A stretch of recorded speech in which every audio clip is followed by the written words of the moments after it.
In the previous two videos on emotions, we talked about the health impact of emotions, and we talked about ways to handle emotions. In part 3, we are going to look at the long-term impact of emotions, ways to handle long-term effects, and a summary.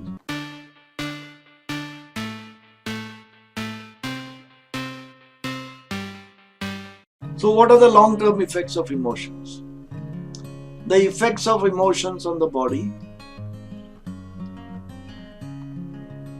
slow, steady effects of emotions can lead to blood pressure, diabetes, and a lot of lifestyle diseases that we consider are issues. A hell of a lot of lifestyle issues, including rheumatoid arthritis, according to acupuncture theory, are more related to emotional blocks that we create and then create a problem for our body to function properly. Sudden emotional shocks like death, accident, rape, etc. can have tremendous impact on the emotional health of a person and thus distort your whole physical health, mental health, emotional health in such a way that your life changes. We can only see the physical aspect. For example, if my wife dies in an accident or a sudden event, suddenly I am a single parent family. If I've got 2 or 3 kids, I have to learn to adapt, learn to adjust. Depending on their age, it may be very difficult, but I don't have a choice. People can see only that part of it. But what about the emotional trauma that I go through? Emotional trauma of my kids? How do I cope with that? How do I adjust? How do I overcome the kids' deficit? How do I manage financially? The whole works. It changes a whole new gamut. I may have to work 1.5 or 2 jobs to make ends meet, etc., etc. Or if I have an accident, I become incapacitated. I'm as good as dead, but I can't die, and I'm an invalid. What does my family do? They are suddenly left with one of the breadwinners or the breadwinner on a bed, unable to do anything, fend for themselves with immense cost. If insurance covers it, it's okay. If insurance doesn't, then it's another big problem, financial and otherwise. And the whole quality of life and everything else disappears.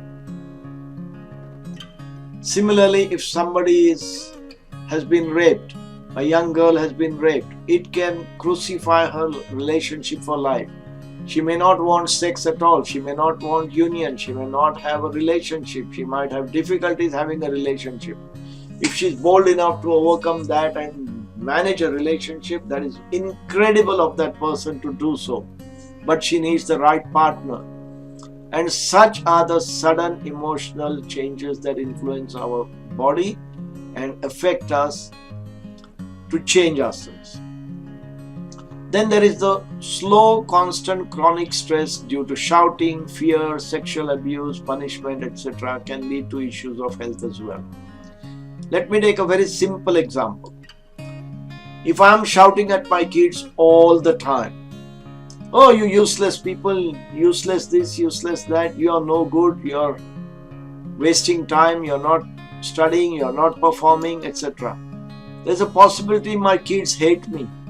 They can't stand the sight of me, but they are not going to say no because they don't know what to do otherwise till they grow up.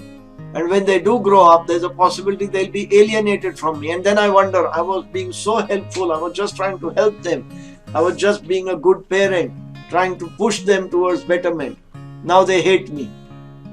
So these things can happen. Similar with fear situations, similar with sexual abuse, especially as a child. If you have been sexually abused, generally it is well known that sexual abuse is more from people who you know. So it could be family members, it could be extended family members, it could be friends who you trust. So sexual abuse in that scenario, remember I talked about trust in the spiritual value. You may lose trust in people. Now if you lose trust in people, what is there to live? You don't trust anybody. You go around like a paranoid person, doubting anybody and everybody, whatever they say. And how do you get over that? And this is something very hard. They live without trust for years, and when they mature, if they find the right person, a friend or a partner who provides that trust and solace, then they may they may get out of it and become closer to normal.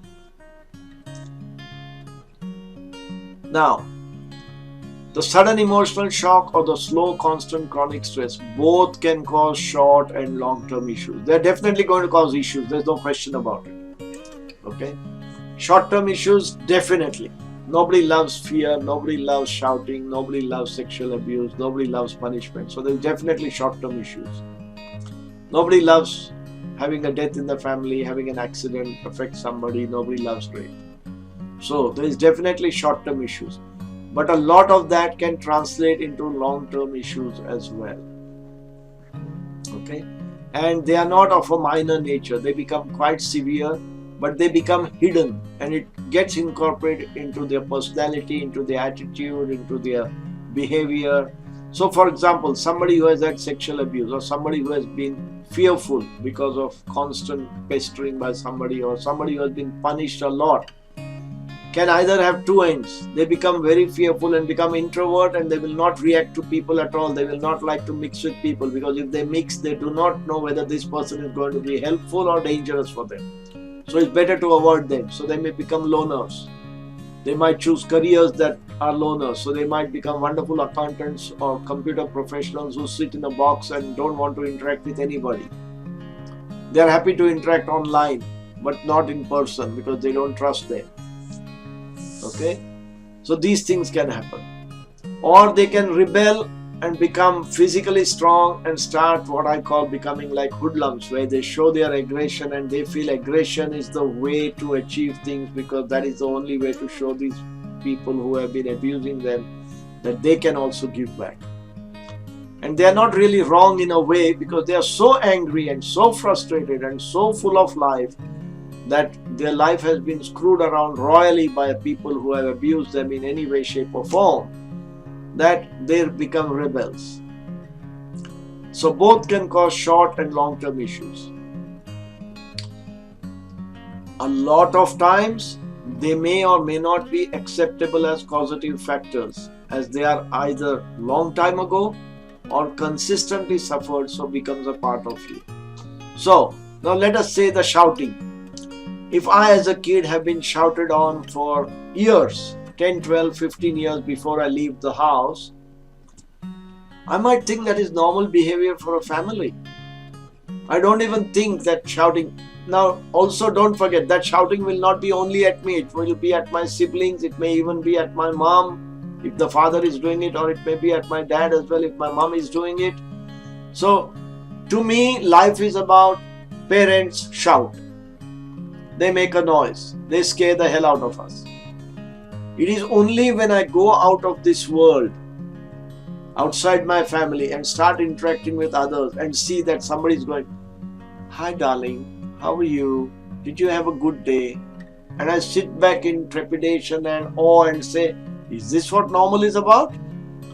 And then if I read up and learn, or if I expose myself to more people and find more people don't shout, there are very few people who shout, then I might start realizing that that may have been a causative. I may still not realize it's a causative factor. I might still think my upbringing was different. And because I think that was not a causative factor, I may actually start doing the same to my kids or to my peers, or if I'm teaching to my students, because I believe shouting is a good way to bring fear and control. But I don't think that that is a causative factor at all. And I may suffer the pangs of ill health without even knowing the cause. A lot of such patients I have come across, where when you sit with them and talk to them, and over a long conversation you analyze that, hey, did you go through this? Do you realize this might be the cause? And they go, what? How can that be the cause? And then when we break it up and we diffuse the situation, when they have overcome it, when they have understood it, they have handled it and learned to overcome it, suddenly they find a new person in themselves. And then they realize that, hey, this is not me. A classic case that comes to mind recently was somebody who was being used as a doormat. What do I mean by doormat? Anything and everything is left at their door. Can you do this? They say yes. Can you do this? She says yes. Can you do this? She says yes. And then she gets so overloaded that she is stressed out. She keeps doing it, but at a cost to her health, cost to herself, cost to her inability, cost to her performance, but doesn't realize that she is being abused, doesn't realize that she needs to be assertive. She thinks that is her role in life and she has to do it, so she continues to do so at peril. It was only after nearly 25-30 years of that behavior when we were sitting and discussing, and I emphasized to her that I think you need to start becoming assertive, you need to take control of yourself, you cannot just be a doormat anymore. It took me nearly 6 months to a year to convince her to do so. I think she was convinced at the start, but she didn't know how to go about it. And over a 6-month, 1-year period, she slowly changed and started talking to people and saying, okay, you do this, I don't need to do this. You do this, I don't need to do this. And she started becoming assertive, started delegating the stuff, and suddenly found that she didn't have too much stuff to do on her doorstep unwantedly. Whereas otherwise people were just leaving it on her doorstep and expecting it to be done. So now she was in a situation where she was in control, and suddenly she found that her health returned to normal. She blossomed. Her major health problem disappeared. This particular lady had ulcers galore in her legs. She had put on weight. The weight disappeared. She has become much healthier. The ulcers have disappeared. She has got good skin. Of course, there were other treatment modalities being used as well, which we won't go into. But one of the causative factors was her attitude of getting downtrodden, being treated as a doormat. And when that changed, it lifted a big weight off her mind. Emotionally, she was released. Suddenly, she was able to go out and perform better. Suddenly, she had freedom, whereas before she didn't. So such things do happen. And these are the long-term effects of emotion. They need to be identified. Only specialized people like psychiatrists, psychologists, or holistic practitioner can look at it and identify that.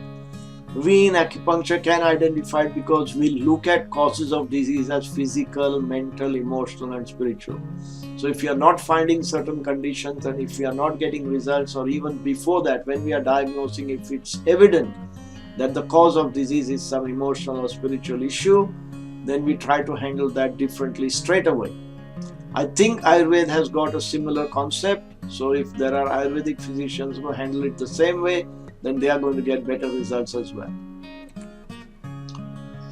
So again, continuing on, what are the long-term effects of emotions? Long-term emotional stress can lead to personality change in the growing years. So now, let me go back to the example of somebody who was being shouted at. You might find they become aggressive in life. You might find they might want to become an introvert. You might find they want to be sort of extrovert only, because outside the house they can become shouting and powerful if they are physically capable. Or if we take the element of fear, the fearful ones generally tend to become introverts. So they will not want to go anywhere, they will keep to themselves, they will not have too many friends, they will not grow up with friends, they will not partake of sports because they don't want interaction and abuse, or they don't want fear in any way. If they have 1 or 2 friends, they will stick to those friends because they don't want to make more friends and lose out. And they are fearful of losing friends. So that fear component becomes a big issue. And they might develop that sort of personality. Or they become so understanding of the problems of fear for others that they have suffered, that they might go into the helping profession because they believe that they might be able to help better because they understand fear, and they will try to overcome the fear for others by helping people. Whether that is right or wrong is a different issue, but these are things that happen. It also leads to behavioral change overall.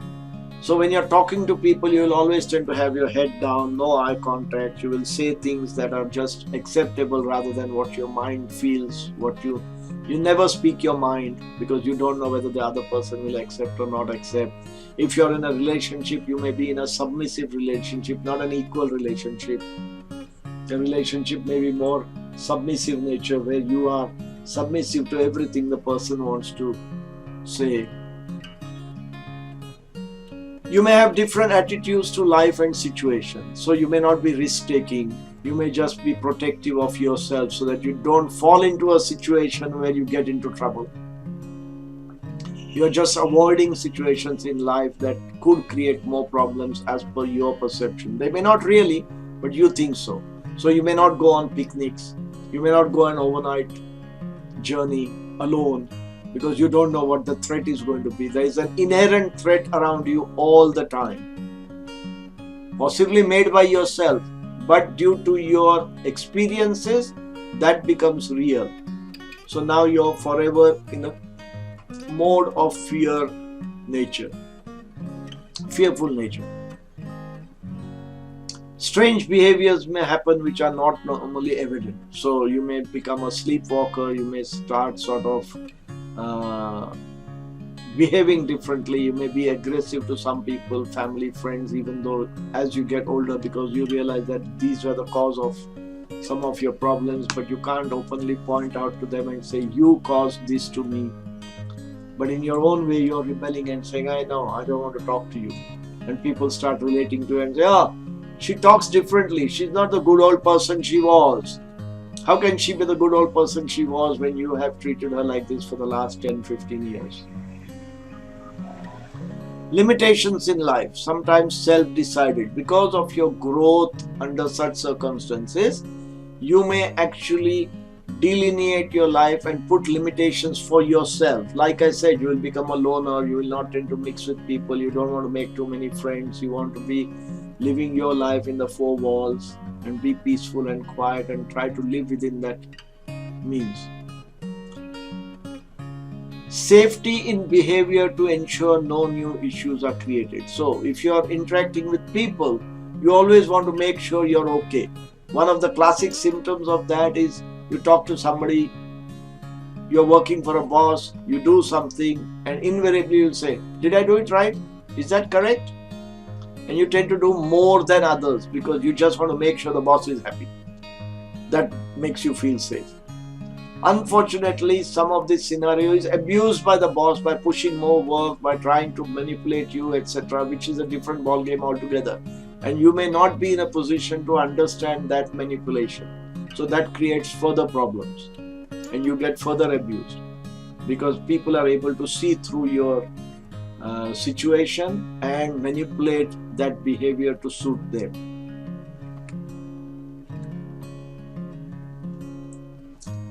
So the long-term effects of emotions. Now this attitude can be passed on to children. So suppose I've been abused as a child and I've been abused for the last 10-15 years during my growing years. When I grow up and I become a family man, if I do become a family man, there's a possibility I have a very protective attitude to my wife and kids. I will not let them meet too many people. I will not let them interact with others. I will be careful not to let them go and live with anybody, including my relatives, unsupervised, because I have this fear that they may be abused. You know that by then that all the familiar people or close people in the family could be abusers. So you have a completely different attitude to life. So your kids, if they want to go and stay with their grandparents for a month, you'll say, nah, you can't do that. You go and live with them for a week all together, and while there you make sure they are never individually free for more than 10 minutes. Hopefully that is a safe period. So these are things that can happen. Have views about family relations that may be different. So like I said earlier, your views of family members, relations, etc. may be much different from your perspective and experience. And for those that are still open and safe, let's say for example, I was brought up in a family where I was abused and I have a relationship with about 20 family members where I know different people have done different types of abuse, so I hate them and I don't like them and I know that they could be anything. Now I join hands and partner a girl who happens to come out from a clean family, no abuse, nothing, and we are having a great married life. I got kids. I'm unlikely to send my kids to her family members also without being particularly upset about the fact that how will they go, how will they manage, etc., etc. Will they be abused? I know my side of the family, I'm definitely not going to do so. But even though I have not heard anything untoward from the other family side, there may be a behavior that I will say, okay, we will come for a week and we will stay there. You're not going to let your kids go for a holiday to their grandparents or uncles or aunts for a month. And this can be the stuff that tends to affect you. Become quite critical and protective at times. Again, I referred to that earlier. May influence choice and performance in careers. Now, this is something that you may choose to do as a career for yourself. I mentioned earlier that you might want to go into health to protect people, or if you become a strong man, you might want to become a very strong person, very financially secure so that you can help people otherwise. Or you might realize that being strong helps you to overcome your deficits of the past and maybe even do justice by bringing wrongs, correcting the wrongs of the past, by influencing the people who were in power in your childhood and who influence you negatively, and bringing some justice to all that in some way, shape or form.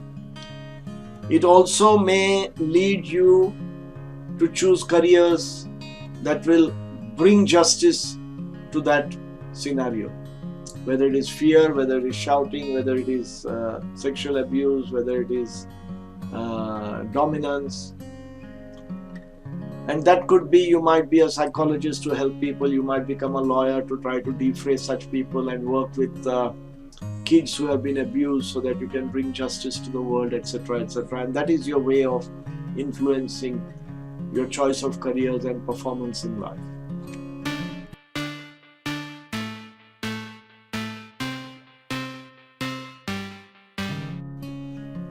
So handling long-term effects. Now this is very, very, very, very, very, very hard, because when somebody has suffered the pangs of any sort of abuse, whether it is mental, emotional, physical or spiritual. Spiritual is where you have lost trust with your parents or your siblings or your relatives, etc. Then coming to grips with reality can be very hard. But as you mature, as you grow old, as you become independent and start living by yourself, the chances are you're slowly coming to grips with it. If you happen to meet the right person and share your life with that person and life becomes better, then coming to grips with reality is easier. Facing the challenges, of course, you have faced the challenges before in peace and quiet without having to say anything to anybody because of circumstances. But now you may be in a situation that now you're prepared to face the challenge of confronting these people and trying to sort it out.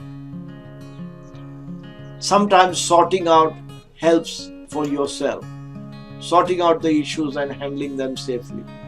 We had a massive case across the world, mainly in Australia, where children were abused under religious privileges through different church organizations, and when that came to light in a big way, where a lot of kids who were now adults came forward and said, we went to this parish, we went to this church, we went to this person, we went to this convent or whatever the organization was, and they started naming names.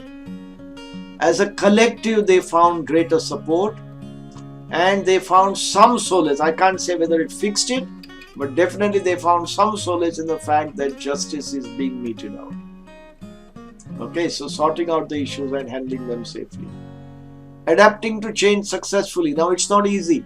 For somebody like me, if I have been from an abused family and whatever, getting into a relationship also is a problem. And suddenly accepting a wonderful relationship from my partner who is very understanding, very nice and very good. Adapting to that successfully can be difficult. So we need to learn to adapt. And I've seen that at first hand amongst friends who have managed it well. But it was a massive task. The person may have nightmares, person may have doubts, person may not trust people. But over the years, when that relationship bonds well, enough for them to be able to trust properly without any doubts, then the trust is developed and then the adaptation to that change becomes quite successful. Creating a new identity for yourself. Some people have actually done that. They have changed their name to create a new identity and lived a different life completely. Nobody knows where they were before 20 years of age, and now at 21 onwards they have created a new life. And unless they run into people who identify them and can start pointing fingers and say you are the same person, they can have a reasonably good life, because that new identity, they put a blanket over their past and move on for the future, using all the qualities required to manage the situation. Now here you may be required to include everything that you can throw on the plate to sort it out. So it could be letting go of the past, it could be meditation, it could be relaxation, it could be changing your lifestyle, it could be finding a career where you're helping people who suffer from that area in that sense, and that gives you solace to understand that, okay, now I'm reducing the burden on this planet in my own little way, and that gives me satisfaction. And most of all, we all have the strength to overcome. So unearthing that hidden strength, we need to look deep into ourselves and unearth that strength, so that we can then move on, use that strength to grow, and as we grow, we can then become successful at managing our life the best way we can under the circumstances. I'm sorry, it is the best way we can under the circumstances, because we have got a big blot behind us. We cannot undo things. I lost my 2 wives. I cannot undo that. But I can move on by unearthing the hidden strength in me to give me strength to move on. Okay? That vacuum is always going to be there. It is never going to change. It can't be said that they are going to come back alive. That is stupid. So, unearthing that hidden strength to do justice, to make the most of what you can do, to try to sort of ensure that you're able to bring that hidden strength out in the open to use, so that you can do justice to your family, justice to your career, and grow up and grow into a more normal person under the constraints of your situation.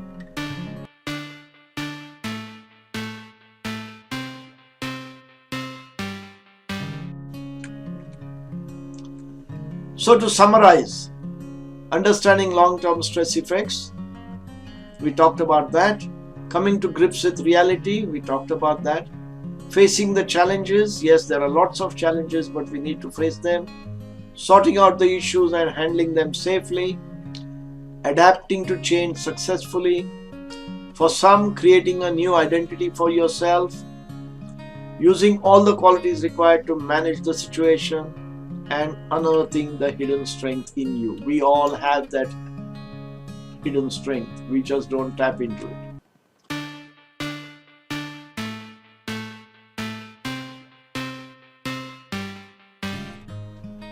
So finally, health benefit time. We talked about the long-term effects of emotional damage. We talked about instances that cause this hidden damage that we take for granted, whether it's shouting, whether it's fearful nature, whether it is abuse, whether it's sexual abuse, whether it's any other situation, physical punishment, etc. We talked about ways how to handle that.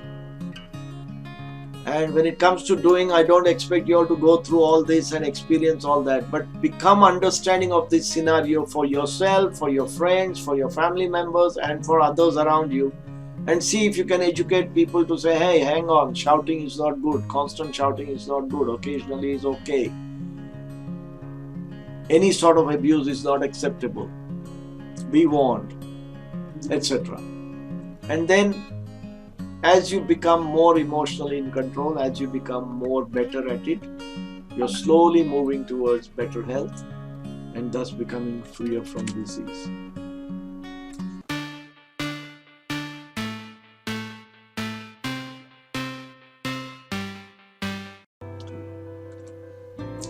A bit about me. I practice from Pune. I've got an acupuncture natural therapy clinic. I teach Surya Namaskar. It takes us 8 hours over 8 weeks to teach Surya Namaskar properly. We have 70 plus levels of difficulty. We are in the process of bringing science to naturopathy.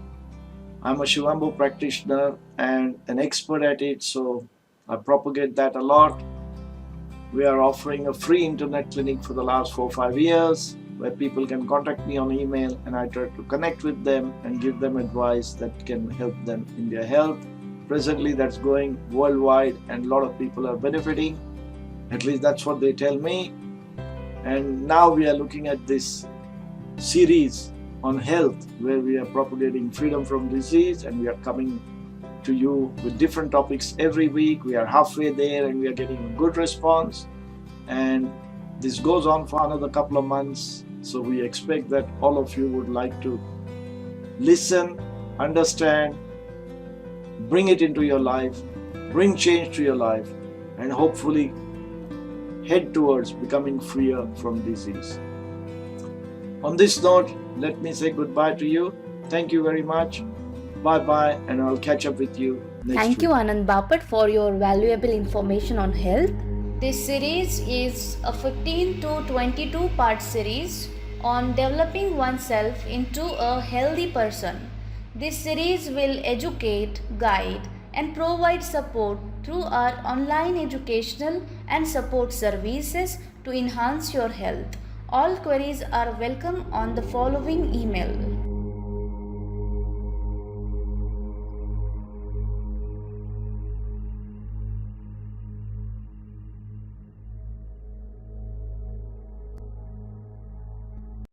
Download app Health Siren for all health solutions at your doorstep.